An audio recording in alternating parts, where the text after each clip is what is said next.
So I'm working on my 2015 Tahoe today, actually my wife's 2015 Tahoe. And let me show you a little bit about what the noise it's making. Whenever you crank it up, it doesn't matter if it's a cold start, hot start, you've been driving it for 5 hours, or you hop in it first thing in the morning. It has sort of a, I don't know, a grinding slash bearing noise, which I think, just listening to it run, I think it's going to be the water pump bearings. The water pump isn't leaking externally from the weep hole yet, but I want to say, from what it sounds like, it's coming from this side of the engine, and the only thing over here as far as pulleys go is the tensioner, the water pump, and then you've got your vacuum pump down in there. But I'm not having any issues with the vacuum brake booster or anything else, and I'm not getting any codes for the vacuum pressure sensor, so I don't think it's the vacuum pump. I figure if the bearing was going out in the vacuum pump, then I would be setting a fault for it, and it's not. So let's go ahead and crank it up right quick.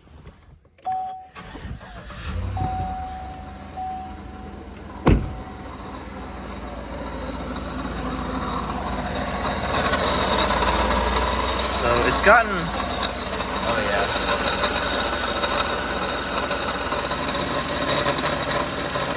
I can just put my hand on the water pump and feel a grinding, sort of metallic-y feeling. So I'm almost 100% sure it's a water pump, but one way you can be sure doing this in your driveway without taking it somewhere, you know, we're all about utilizing what we have at our disposal.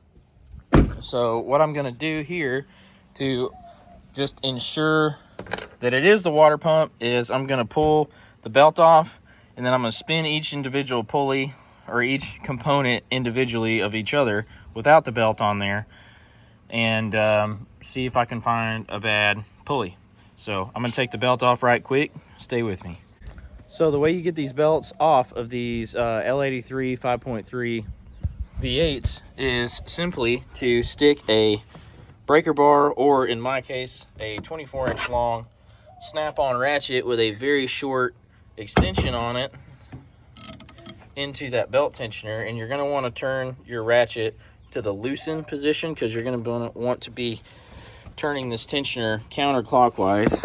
And if I can work my way past that detent ball, so it's in the tensioner, I'm just going to raise up on the tensioner and reach down here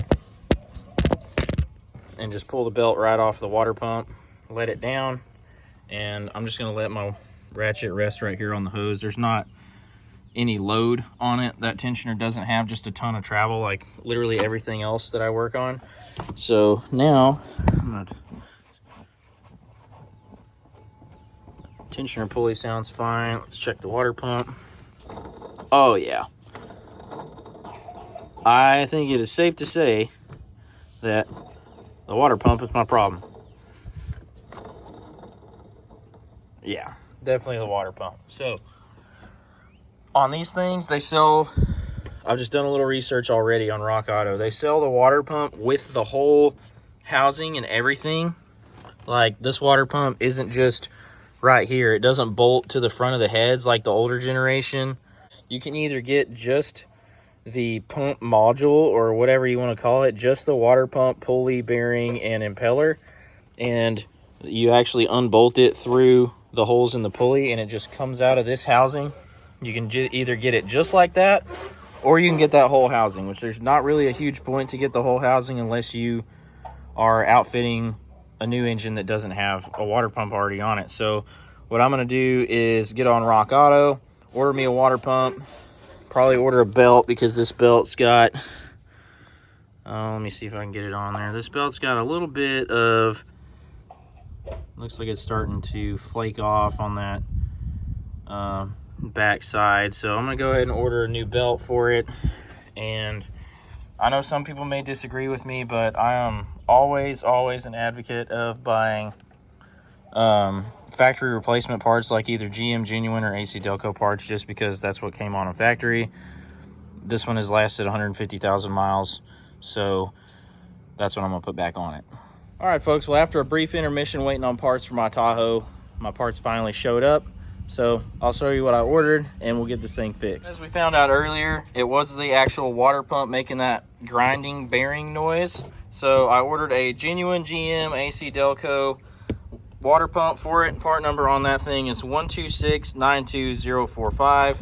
And let's open it right quick just to make sure we got the right one before I tear this whole thing down, just to find out it's the wrong part, because everybody hates that. Sweet, it's got a metal impeller. Pretty sure the factory one is plastic. So that looks like the right one. The front of the pulley looks right.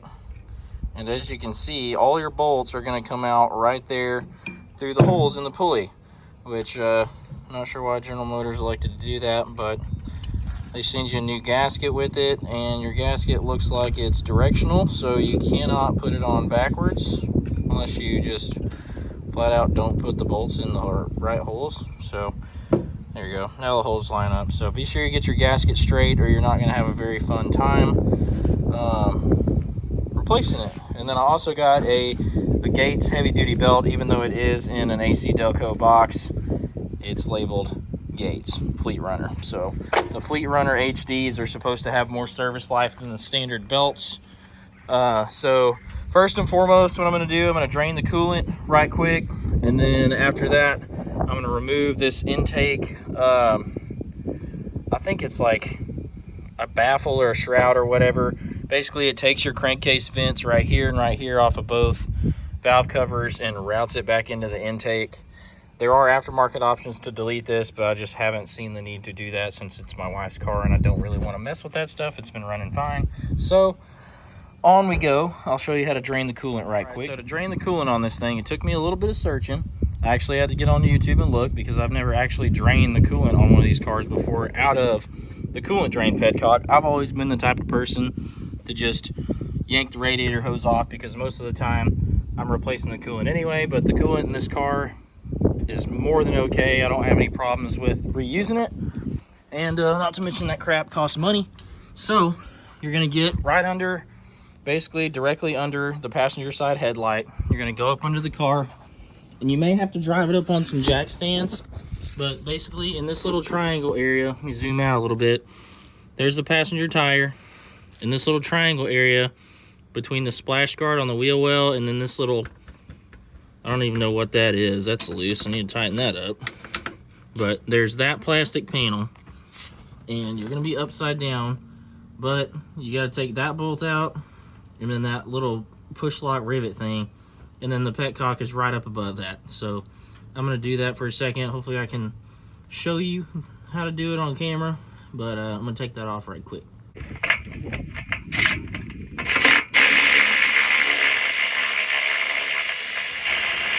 It's a 13mm 6-point bolt.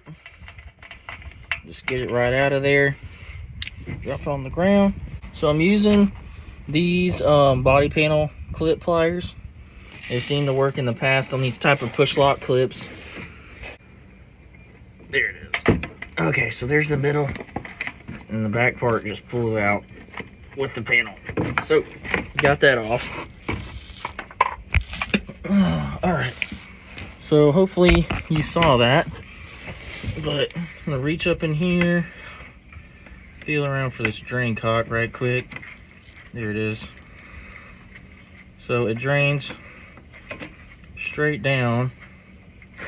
All right, let me show you. So I'm showing you where the drain valve is on the radiator right quick. So the nipple on the bottom of that valve points straight down to a hole in the core support. You can see it right there. That's designed to stick a 3/8 hose up through, I believe. I didn't have a 3/8 hose, and I'll get to it later why I didn't end up draining the coolant on here. But just in case you do want to drain the coolant out of the radiator, that's where you would put a hose on in order to save the coolant. Draining the radiator is not going to do you much good other than saving you like the top third of the radiator worth of coolant. So what I am electing to do on this thing is I have some large Mac Tools hose pinch off pliers, and I'll go get them right now just to show you what they look like. Shout out to Pipeliner's Cloud for providing the shade today. But I've got these oversized hose pinch off pliers, and what I'm going to do is pretty much pinch off the upper radiator hose right there, and then put another one basically right there on the lower radiator hose, and just pinch both of those off so I keep the coolant in the radiator that's in the radiator. Before I do that, I'm gonna go ahead and take this intake baffle plenum thing off right quick. So the way you get this off is it's just 2 push lock connectors right here, and you push the button that's on the bottom of here, and those just pop off. Same thing on the rocker cover. You can go ahead and, I mean, you don't need to pop both sides off, but it's easy as that. That's all that is the crankcase vent, and it just reroutes that back into the engine. If you just absolutely wanted to, you could remove that and put it into a baffle, but there's no real reason to do that on my wife's car. Don't really want to mess with that. But you remove those 2, and then these 2 8mm hose clamps. Take that one loose, and then take this one loose. It's on the intake throttle body.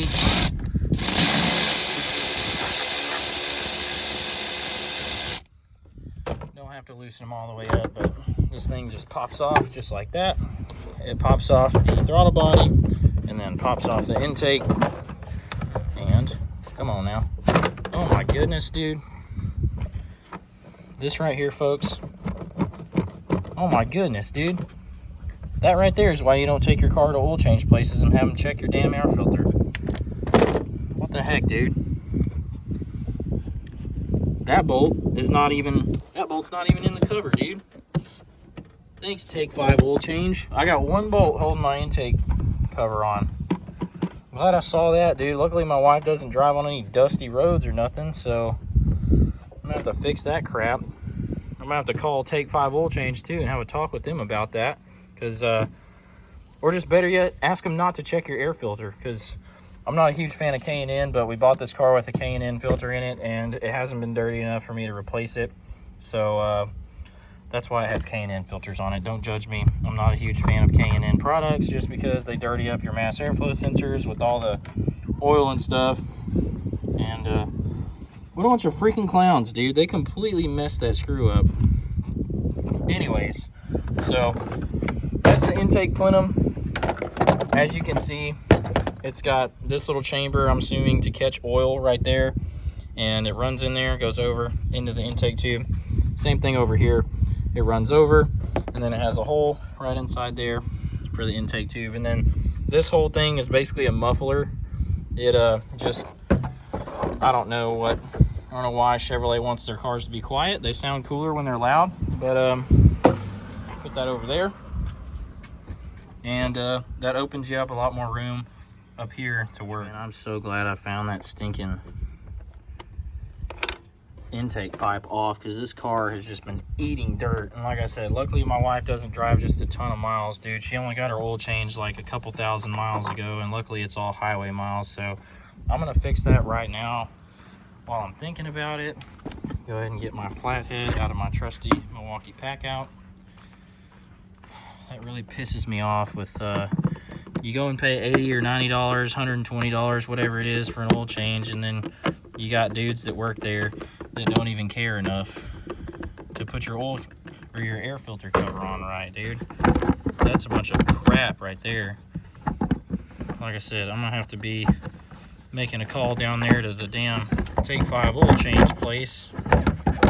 And it doesn't even have a freaking K&N filter in it, dude. They replaced the filter without me telling them to. I've never once told anybody, look, that's what this is for. Do not discard washable air filter. And those clowns, somebody down there probably drives a 2014 and up Chevy. Actually, I'm pretty sure this is the same airbox they've been using since 2000 or 2001, whenever they first came out with these engines.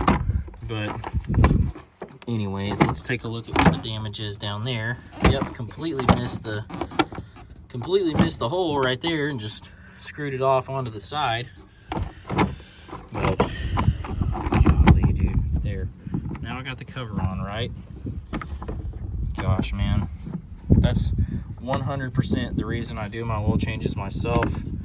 And the one time we take it somewhere, they do that crap. So always start your screws by hand. And that's why, because this thing is a pain in the butt to get lined up. That one's started. Let's get this one started. And it's easy to get that thing crooked too, unless you lift it up and start the thing by hand. So anyways, I've got those started. I'll worry about that here in a bit, but I just wanted to take care of that while I'm thinking about it. And anyway, so I guess what I'm going to do now is first, make sure your car is cool. Don't work on your car when it's hot, especially on the cooling system.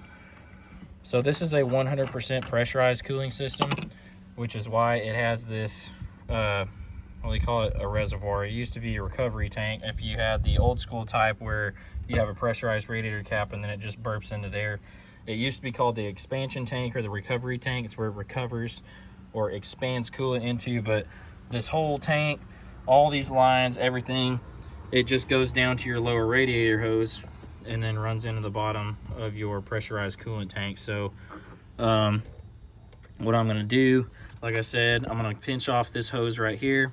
I'm gonna pinch off this hose right here and then just disconnect both of those. Or, well, I don't guess I really have to disconnect it. I can just take the water pump out. Since I've got this intake out, I can just work with the tensioner over here. So let me go get my ratchet and we'll get going on that. But anyway, so what we're gonna do next is pull this belt off, and I'm gonna try to do this one-handed. Excuse me. It doesn't have that much travel on it, so you can just push it down with one hand, flick that belt off of there. That's all the travel that tensioner has, which is funny because the tensioners on the heavy equipment I work on, they seem like this is the normal position of the tensioner, and then you pull it all the way over here to get the belt loose, and then once you get the belt off, it goes all the way back this way. So it's always a struggle doing belts and everything like that. And one thing I should point out is make sure this thing's pretty simple. It comes off the bottom of the crankshaft, goes around the water pump, goes around the alternator, tensioner, back to the crankshaft. But if you have a more intricate belt routing system on your car, I would advise just to take a photo of the front of your belt before you take it off. Or like I do on equipment, is like on my last vehicle was a diesel. It had crankshaft, water pump, power steering pump, alternator, fan, blah, blah, blah, blah, blah, all over the place. And I just drew a diagram of the belt on the front of the shroud so I could never get it on wrong. They used to have photos, like printed little photos and stickers where they put them on the this valence cover thing right here, but they don't do that anymore. But anyway, so as you can see, I've got my upper radiator hose clamped off.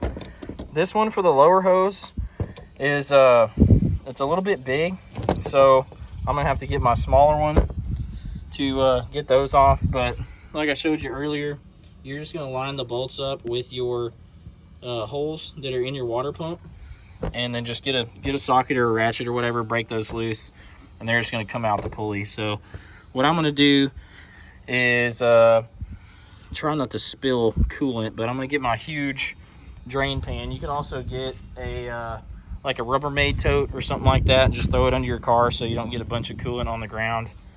I kind of didn't realize how intricate, or not intricate, but very non-traditional that these cooling systems are, because they're not just lower radiator hose on the bottom of the engine, upper radiator hose on the top like they used to be. They've got upper radiator hose, lower radiator hose, and they're both on the midline of the engine. So no matter what you do, other than maybe vacuuming the coolant out, I'm sure there's a block drain somewhere, but I don't feel like going and searching for that, much less getting under the car and spilling coolant everywhere, more so than I'm going to right now. So I'm just going to try to maybe cut a oil jug or a bucket or something up just to get it up under there to keep it from spilling out everywhere.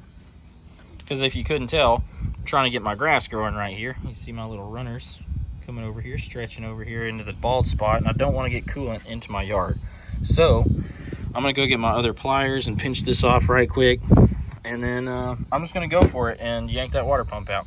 So these are just a 10mm bolt. I've got my 10 wobble socket on there, and I've already taken that bolt out. So I'm gonna get this one. They're not that tight, they're not super long. So as you can see, just drop that one, that's great. Have to recover that one later, but be super careful not to drop your bolts. And I'm actually going to go down there and get that bolt before I spill coolant everywhere. So pause. So I just went down there and got that bolt right here, put it in my pan, and I actually also removed the plastic skid plate guard thing underneath of the engine. It's 4 10mm bolts and then 2 15mm. So that's just to make it easier when I drain the coolant, so it doesn't splash everywhere and, you know, run all kind of different directions. So I've taken out one, 2, 3 bolts so far. I've got 4, 5, 6 left. So I'm gonna leave the top one in there until I get all of them out. So let's get it on there. Okay, be careful not to drop this one too. I'll get around that hose.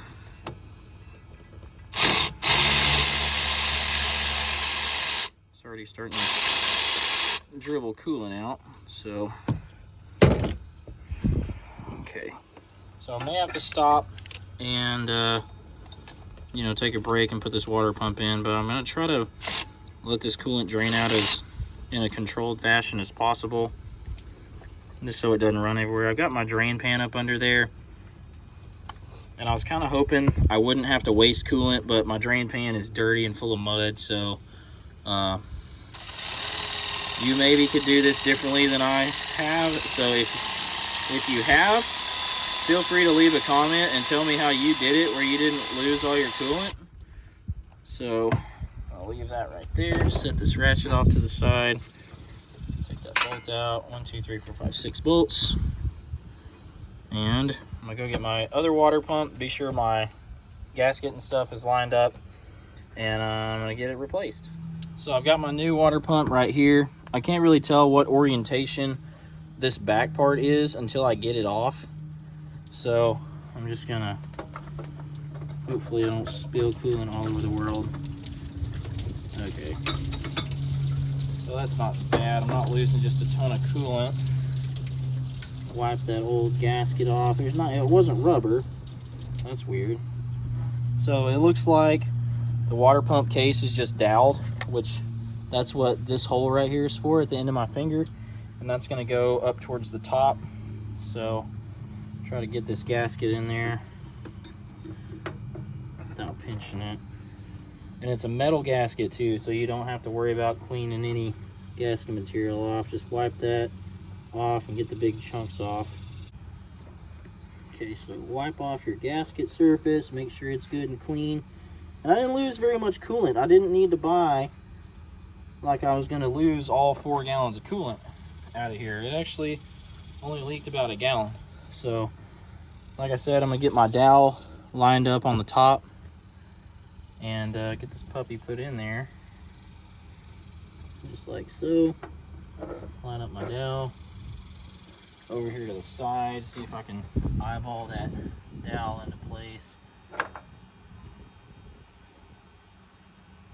Gotta kind of turn it, I guess, so you can get it lined up. There it goes. So you'll be able to tell when it all bolts together because it'll slide onto that dowel. I'm just gonna stick my finger back here and make sure the gasket is in.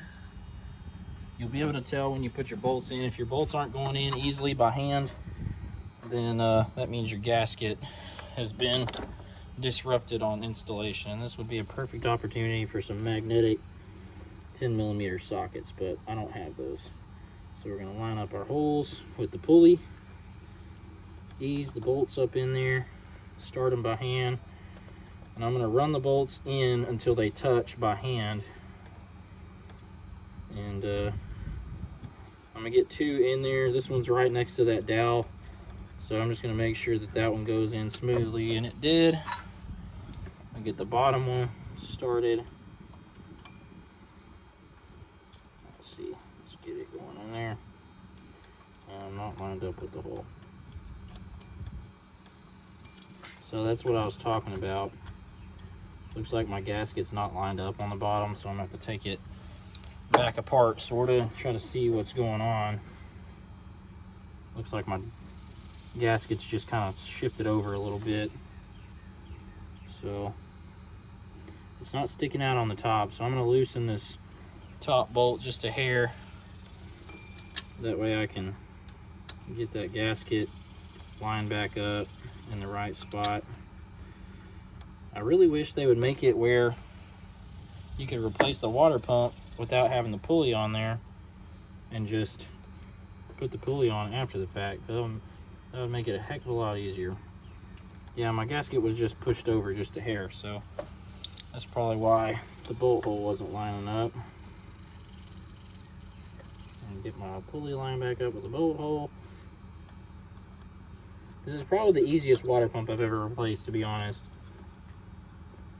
It's right here on the front of the engine, and there's only 6 bolts, and you don't have to take a whole bunch of stuff off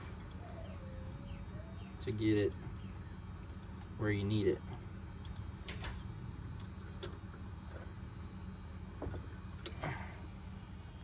So I've got all the bolts in but one. I think I still lack this one, which is the hardest one, because it's kind of crooked to get it in there. But you gotta be really, really intentional with starting these bolts. And I would highly recommend buying a 10mm socket that's got a magnet on it to hold these bolts inside of the socket while you're starting them and running them in. You don't drop your socket or your bolt, but I always like to run stuff like this in by hand just to make sure I don't cross thread it, or that I don't have any gaskets or anything like that that's in the way. If you just shove it on an impact and run it in there like that, you can cause yourself problems, especially since this is an aluminum housing. I'm going to tighten them back up by hand. Also, I'm not going to use my electric ratchet because I just don't want to strip out this whole water pump housing. If you strip out the water pump housing, then it's all over the front of the engine right here. And I realized I probably had my arm in the way the whole time I was putting these bolts in. But yeah, that's what we got to work with. Okay, that was just a drop of coolant on that thing. But all right, so I got all of them started and ran in hand tight. So I'm gonna go get my 1/4-inch ratchet and just snug these things up. So I couldn't take it. I had to look up the torque spec for these 6 bolts, and they only torque to 89 inch-pounds, which is 7.5 or 7.4 actually foot-pounds. So I got my inch-pound torque wrench. Don't mind my son back there. He's just watching. Got my inch-pound torque wrench out, torqued them to 89 inch-pounds, just because I dang sure don't want to strip out this water pump housing, because it's expensive and it looks like a pain in the ass to replace it. So next step is going to be putting the belt on, and we're just going to route it right over top of the water pump. We're going to go inside of the belt tensioner right there. Let me get it on the belt tensioner first. That's usually the easiest part. Get it over the belt tensioner. We're going to go over the water pump, under the crankshaft, and there we go. Don't have that much slack in it. And, well, it's hard to do this one-handed. Let me tell you, I need to get me a dang tripod or something, but I'm gonna get this belt put on there. I can't do it one-handed, so I'm gonna get this belt put on and then I'll get back to you. Got the bolts torqued, got the belts put on, you know, got that nice green Gates belt. You know, everybody knows a green belt is a high-performance belt. Golly, look how dirty that stinking throttle body is, dude. Probably need to run some upper cylinder cleaner through this thing now, since it's probably got dirt and grime and stuff all over the valves. But anyways, I'm gonna try something on this thing on my pickup, which has the exact same 5.3 L83 engine in it. I didn't vacuum fill it because it does have all these vent lines. It has one vent from the top of the radiator to the tank, and then it has another vent from the top of the radiator over to the thermostat housing, and all the air from the engine comes up through that hose and then to the thermostat, or I mean out of the thermostat housing and then over to the reservoir. So I'm just gonna fill this thing up with coolant after I repair the air box, and then once I get the air intake and everything put back on, I'm just gonna start it and just let the air burp out of it without the cap on. And then whatever this drops, I'm gonna fill it up to this line, since that's the cold fill line. And then after that, we'll be done. And then we'll go take it on a test drive. Alrighty, well, to remedy this airbox issue that I have, it turns out that these threads are indeed stripped smooth out of there. It looks like somebody just ran that crap in with a freaking electric ratchet, most likely. But these two holes down here, that's what those are supposed to look like. And if yours is like mine, your thread diameter on these little bolts down here are the exact size of a 6mm just standard old metric hex head bolts. So what I'm going to do is, once I get this thing put back in the car and mounted in its permanent location, I'm going to run these bolts down, snug those up like they're supposed to be, and then I'm going to take these bolts and run them, obviously, like top down. I'm going to run them all the way through that hole, and I have some space on the other end to just put a regular old hex nut on there, and I'm just going to snug that down. I don't want to tighten it too much because I don't want to break anything, and I'm just going to run it like that until I can get the lower portion of the airbox ordered and replaced. I was going to try some stuff with epoxying the bolt in, like putting some epoxy in there and then running the screw in, but I didn't figure that would be as good as just having a good old nut and bolt through there. So I'm going to try that and see how it works. You can't get much simpler than a regular old nut and a bolt. So I'm going to put this bottom section back in. I've got enough room to get my hand around to start the bolt on the back side of this 6mm bolt, and as well as back here, it's just right up against this tank right there. So I'm going to put this thing back in there, get the airbox lid and the air filter put back on it, and then get the intake put on. And we're going to crank the car, burp the cooling system, and then just top it off, make sure it's got enough coolant in there. Let the car get up to operating temperature, make sure it's not overheating, and then I'm going to go take it for a test drive. And then after that, we should be finished up. I'll keep you updated along the way. Got the air filter box put back in.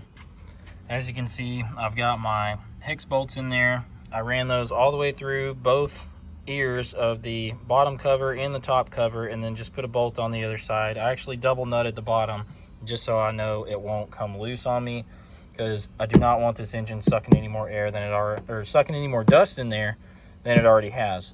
So what I'm going to do now is put this intake plenum back on, and then start the car back up, make sure I don't have any leaks. It's the exact same process as before.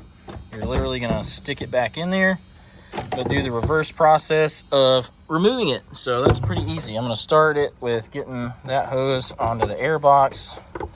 Make sure you get it on there well, all the way up to these little tabs. And then I'm going to shove that boot onto the throttle body and feel down along the sides and make sure you didn't roll in that bottom, the hose. Make sure you didn't roll it up. And then we're going to connect these things, clip those boogers on. And there we go. That's all it takes. They're just a push lock. There's not much force holding those things on. There we go. That's it. You can make sure this one's on there because I don't think it is. There it is. There. So, same exact process, like I said. Make sure my ratchet's in forward. I'm gonna run this baby down.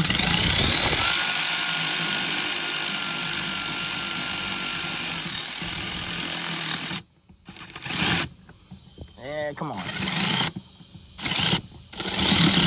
There we go. I'm gonna run this one down. Nope, not yet, because that clamp has a tab in it. There it is. It's supposed to line up right there. So make sure your clamp is lined up.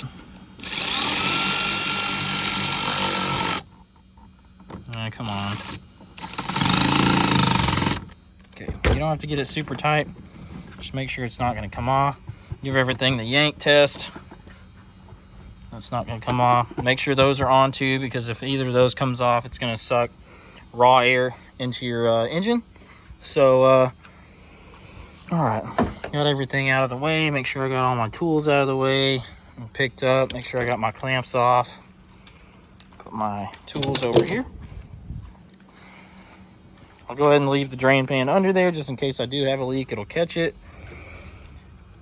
And I wish General Motors would do something about this, because this hose rubs on top of your, what I can only think is like the accumulator, maybe.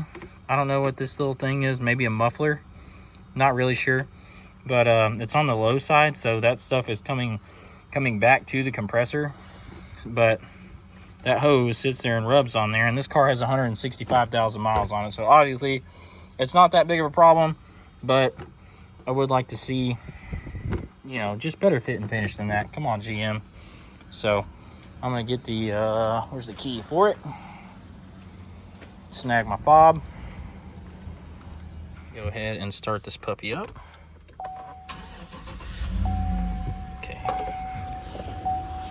like I said, we're just gonna get up here, check for leaks. I don't hear any abnormal noises. We definitely don't have that grinding bearing noise like we used to have. So, lifters are a little bit noisy. Now the oil's cold. Definitely way better than it was, I gotta say. So the fan is running. Well, the AC's on, so I don't see any leaks. I don't hear any bad noises. Belts aren't squealing, nothing like that. Water pump seems to be running smoothly. Like I said before, you don't have to vacuum fill these systems. I did have it all the way up here at the full line, and it has drank a little bit of coolant. So I'm just gonna get up in the car right quick and bring the engine RPM up just to get the water pump to circulate some coolant well. And we're already up to 185 or whatever degrees on the engine, so I'm just gonna rev it up here for a few seconds. Make sure to circulate that coolant around. You can tell this is a woman's car. So I'm just gonna hold it up there. That ought to be good. So I'm gonna top off the coolant and then take her for a drive right quick. Almost forgot that pointless panel that I removed to try to get to the radiator drain. I need to put that back on. I'm gonna do that right now. On that one, I need to put that back in. Some of that clever YouTube editing got those things put back in. So now I'm going to go and drive the car. Make sure it doesn't overheat. I'm gonna go and get it out, run it down the road at 60 miles an hour for a couple minutes. Just make sure it stays at a safe operating temperature. If it doesn't, then I'm probably gonna have to vacuum the cooling system instead of just, gravity filling it like you usually do. But like I said, I've done this before on my pickup, didn't have a problem, so I'm 95% sure it'll work on this thing. So let's hop in and go for a ride. Just got off the highway, and as you can see, after driving 70 miles an hour, we're still at 190-ish.